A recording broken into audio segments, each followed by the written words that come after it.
There are certain objects that do not merely survive history. They disturb it. They sit inside a museum case, silent and corroded, and yet they force an older, larger question into the room. Not whether the ancient world was intelligent. That has never been in doubt. The real question is more unsettling than that. What if parts of the ancient world were operating with a level of mechanical imagination we never expected to find there at all? What if the neat line we draw between classical philosophy and precision machinery is not as clear as we believed? The Antikythera Mechanism is not a myth carried through legend. It is not a poetic symbol. It is bronze, gear teeth, inscriptions, and measurable engineering. And this is where the contradiction begins. We are told that highly intricate geared calculating devices belong to a much later age, to the long development of clocks, instruments, and mechanical science. Yet from the floor of an ancient shipwreck came an object from the Hellenistic world that appears to model cycles of the heavens with astonishing sophistication. History does not break easily, but here it bends. And once it bends, one question remains suspended in the mind. If this machine existed, what else once existed beside it? And what knowledge has already been lost to the sea? To understand why the mechanism is so disorienting, it helps to return to the world that produced it. The Hellenistic age, stretching across the eastern Mediterranean after the conquests of Alexander, was not a primitive twilight between greatness and decline. It was an era of geometry, astronomy, trade, and intellectual exchange. Greek thinkers had measured the Earth's circumference with remarkable accuracy, debated planetary motion, and built a mathematical culture in which the heavens were not only observed, but modeled. In this conventional understanding, however, there is still a distinction.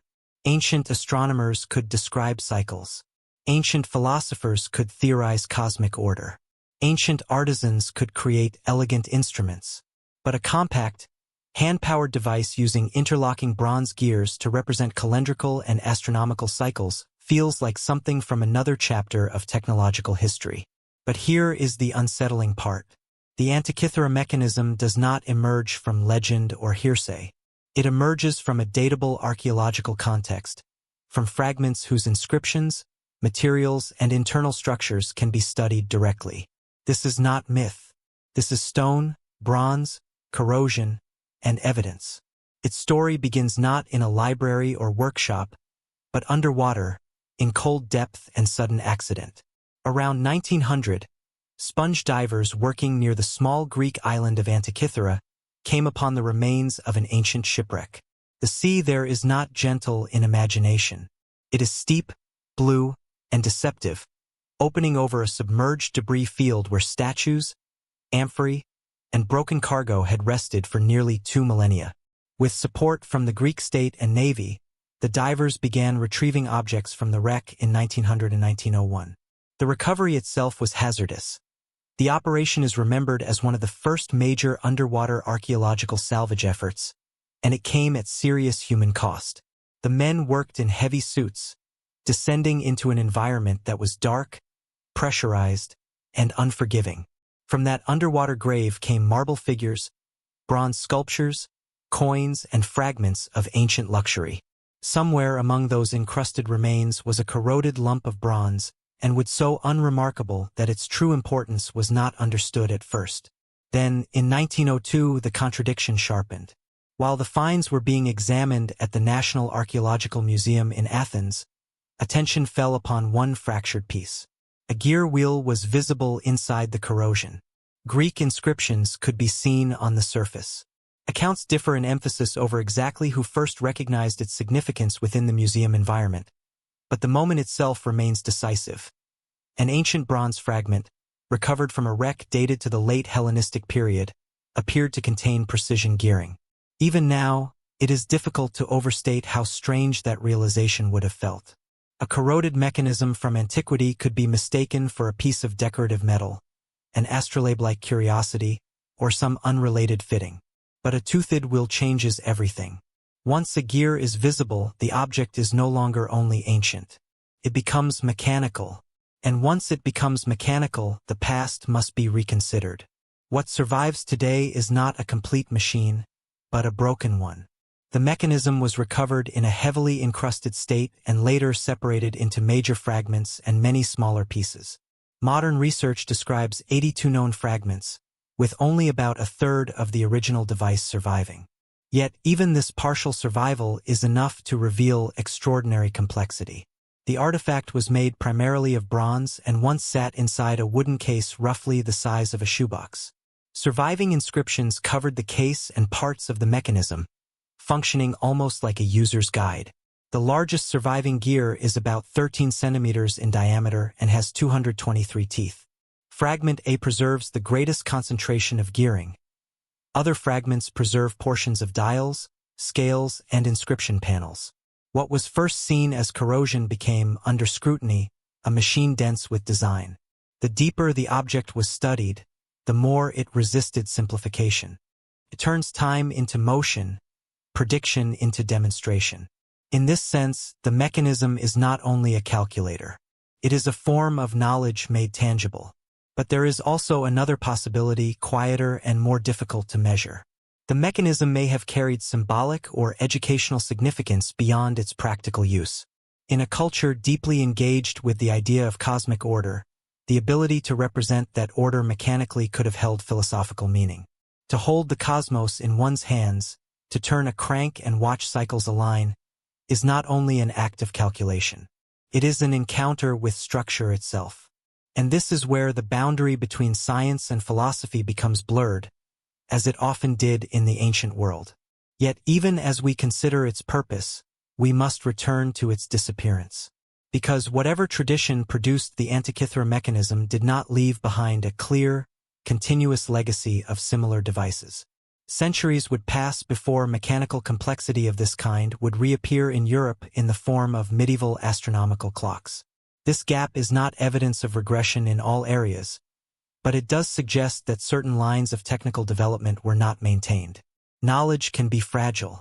It can depend on specific communities, specific institutions, specific conditions. When those conditions change through war, economic shift, or cultural transformation, knowledge can fragment. It can survive in texts but not in practice. Or it can vanish entirely, leaving only isolated artifacts as witnesses. And this is where the mechanism becomes something more than an object. It becomes a reminder of how incomplete the historical record can be. We often imagine history as a continuous narrative, a chain of progress in which each link is visible. But the reality is more uneven. There are breaks. There are losses. There are moments when entire branches of knowledge disappear, only to be rediscovered or reinvented centuries later. The Antikythera mechanism sits at one of those breaks. It is not an anomaly in the sense of being inexplicable. It is an anomaly in the sense of being isolated, an advanced expression of a tradition that did not survive intact. Modern technology has allowed us to see deeper into the mechanism than its original discoverers ever could. X-ray imaging, digital reconstruction, and collaborative research have transformed corroded fragments into readable data. Inscriptions once obscured are now partially legible, revealing instructions, labels, and descriptions that bring us closer to understanding how the device was meant to be used. And yet, even with these tools, there are limits. Reconstruction requires interpretation. Missing pieces must be inferred. Hypotheses must be tested against incomplete evidence. The process is careful, methodical, and ongoing. It is not a single revelation, but a gradual unfolding. And perhaps that is fitting, because the Antikythera mechanism itself is a device of cycles, of repetition, prediction, and return. The study mirrors its function. Each new analysis brings us back to the same core questions, but from a slightly different angle with slightly more clarity. And still, something remains just beyond full comprehension. Not because the object is unknowable, but because it is only partially preserved. The machine speaks, but it does so in fragments. In the end, what remains is not a definitive answer, but a shift in perspective. The Antikythera mechanism does not rewrite history in a dramatic or sensational way. It does something quieter, and perhaps more profound. It expands the range of what we consider possible within the ancient world. It reminds us that technological sophistication is not the exclusive domain of modernity, and that the past is capable of surprising us in ways that are grounded, not imagined. And so the mechanism rests where it has rested for more than a century now, behind glass, studied, reconstructed, debated. Its gears no longer turn, but their design still moves something in the mind. Not excitement alone, but a kind of disciplined curiosity. Because the final question it leaves us with is not about what it is. That, in many ways, we now understand. The deeper question is about context, about the unseen network of knowledge, skill, and intention that once surrounded it, and about how much of that network has already been lost. History does not break easily, but here it bends once more, not into uncertainty without meaning, but into a recognition that the past is larger, more intricate, and more fragile than we often allow ourselves to believe.